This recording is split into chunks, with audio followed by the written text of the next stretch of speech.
Assalomu alaykum. Treyderlar ishlab bo'lyaptimi? Sog'lom olinglar, charchamasdan. Xudo xolasa bugundan darslar boshlaymiz. Bugungi darsimiz introduction darsi bo'ladi. Ya'ni kirish darsi hisoblanadi. Bu darsda biz keyingi darslar qanaqa bo'lishi, qay tarzda bo'lishi, qay tarzda o'rganishimiz kerak.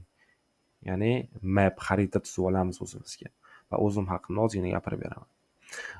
Men 1 yildan ortiq mobaynida trade qilaman, ya'ni 1 yildan ortiq tajribam bor trading sohasida. Va men ICT trader hisoblanaman. ICT trader ba'zi odamlarda har xil fikrlar bor. ICT bu bitta strategiyada, o'sha strategiyaga qarab turib ishlashadi. Unaqa emas. ICTda ko'p modellar bor. 100 tadan ortiq modellar bergan bizga. Aniq bilmayman. Juda ham ko'p model bergan bizga. Men har xil modellarni olganman-da, o'zimga moslashtirganman. Ya'ni bundan jicha olib turib, o'zimga moslashtirib model yaratganman, o'zimning modelim. Va bu modelni ustida ishlab, forward testing qilib, back testing qilib, ya'ni analizlar qilib, qisqacha qilib aytganda, yanada rivojlantirib, hozirda live marketda ham ishlab kelyapman shu strategiyam bo'yicha.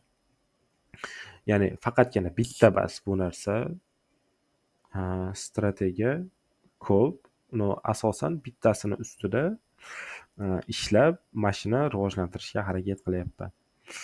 Okay, endi sizlarga qanaqa darsliklar jarayoni qanaqa bo'ladi desam, birinchi bo'lib biz technical, ya'ni texnik analizlarni fundamentalnisini, ya'ni fundamentini o'rganamiz.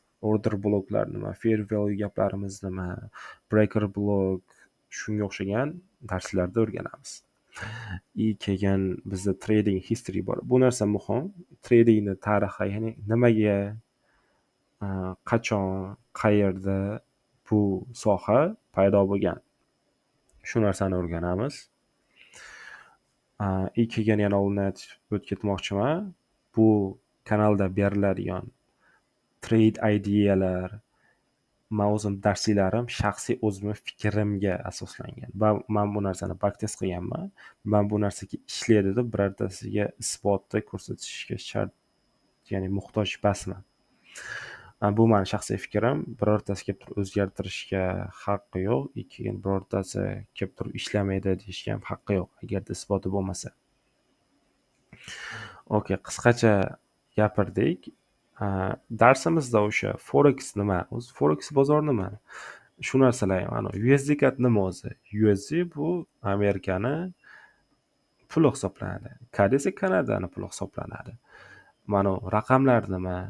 Yoki bu raqamlarimiz misol uchun yevro USDimizda boshqacha.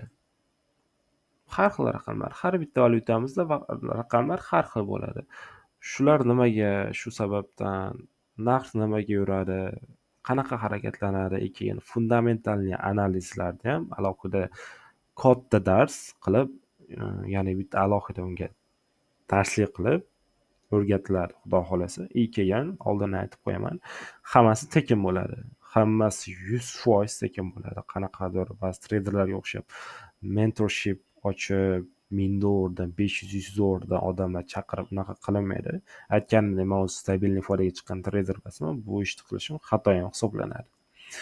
Shuning uchun prosta odamlarga bilim berish, o'zim bilimimni hammasini ma'lum bir miqdorini berib, ishlaydigan narsalarni berib, qanaqadir anaqa chiziqlarni chiqarib rassomlik qilib tashlash yoki qanaqadir soxta indikatorlar tarqatish yoki robot sotish emas, prosta hamma narsa tekin shuna beriladi. Va bizda afsuski O'zbekistonda ba'zi treyderlar bor, 1 hafta yoki 2 hafta YouTube'da video darslar chiqaradi, video darslar chiqaradi, keyin mentorship ochib yuboradi yoki Discord ochib yuboradi. Unaqa qilmayman. Unaqa bo'lmaydi. Aytganimdek, hammasi foyda istagadigan, xudo xolasa, keyin realniy darslar bo'ladi. Iloji boricha harakat qilaman. Bu meni bozorga o'zim shaxsiy fikrimni, beraman. Bu yerda ba'zilar yomonlashi mumkin, ba'zilar yaxshilashi mumkin. Endi o'zlaring bilasizlar buni. Okay, endi I guess that's it. Adashmasam hammasi shu. And we will see in the next episode. Keyingi epizodlarda ko'rishamiz bo'lmasa.